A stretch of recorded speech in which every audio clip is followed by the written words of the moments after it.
नमस्कार दोस्तों, मैं गौरव शर्मा आपके लिए एक नया ब्लॉग लेके फिर दोबारा से आया हूँ, जिसमें एक कहानी होगी जो आपके लिए बहुत प्रेरणादायक होगी।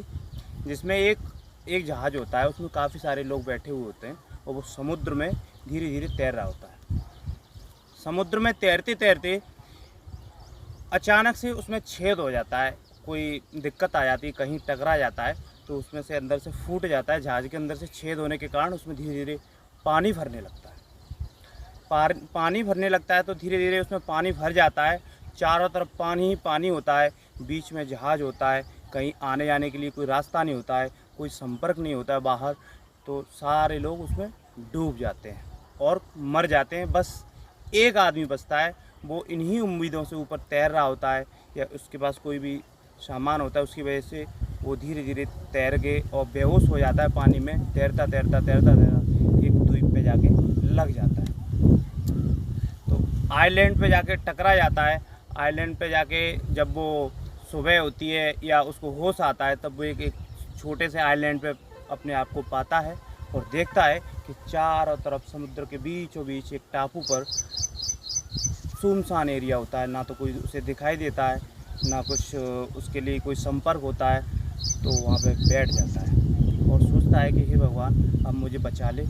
ऊपर वाले से डोर लगाता रहता है। उसे 10 से 15 दिन हो जाते हैं। 10 से 15 दिन के अंदर वो देखता रहता है, ऊपर वाले का नाम लेता रहता है कि भगवान मुझे बचा ले, किसी भी तरीके से भूखा प्यासा कुछ खा पी के। और वो वक्त छोड़ रहा होता है, लेकिन उसे अपनी ज़िंदगी ख़त्म ही दिखाई देती है। ज़िंदगी और मौत के बीचों बीच वो जूझ रहा होता है। अब जब भी वो सोचता है कि अब मैं क्या करूं, फिर उसने ऊपर वाले को कोसा कि भगवान, अब तू मुझे बचा नहीं सकता, मैं तो मरने ही वाला हूं।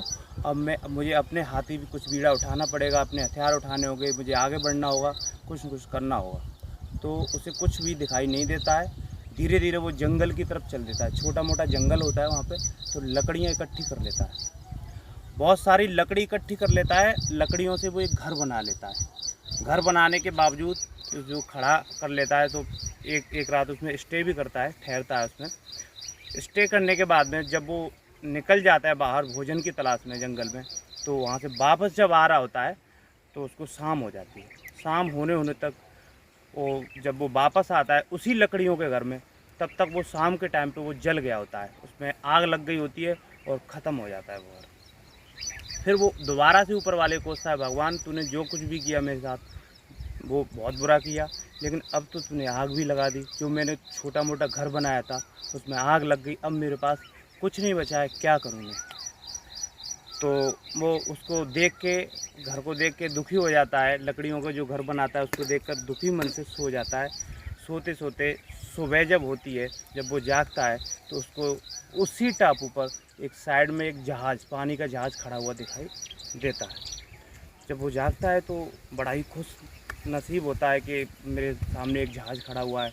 और वहाँ पे जाके पायलट को पूछता है कि भैया आप कहाँ से आए और कैसे आए। और मैं तो बड़ा दुखी था और यहीं पे था। कि कुछ नहीं, जो आपने सिग्नल हमें दिया था उस सिग्नल से हम लोग आए हुए हैं। वहाँ पे कोई नहीं था, वो बंदा अकेला था। सिग्नल, उसने सोचा कि सिग्नल कहाँ से आया, कि वो जो आग जल रही थी वही आपका सिग्नल था। तो भगवान जब आपके घर को भी जलाता है तो उससे कोई न कोई सिग्नल ज़रूर देता है। अगर वो आग नहीं लगती, उस घर में आग नहीं जल रही होती, तो ना उस जहाज़ को सिग्नल मिलता, ना उसको पता चलता कि यहाँ पे कोई है, ना वो जहाज़ वहाँ पे रुकता। उस आग की वजह से उसे सिग्नल मिला और उस सिग्नल की वजह से वहाँ पे जहाज़ आया। उस जहाज़ में बिठा के वो अपने घर पे पहुँचा, जहाँ का भी था, जिस देश का था, वहाँ पे पहुँच गया और उसकी जान बच गई। तो ऊपर वाले को ये मत सोचना, जब भी कुछ होता है सही होता है। हो सकता है जब भी आपका घर जले तो हो सकता है वो भी कोई सिग्नल हो। तो आप अपने धैर्य को बनाए रखिएगा, आगे बढ़ते रहिएगा, काम करते रहिएगा, कभी डिगिए मत, अपने रास्ते पे चलते रहिएगा।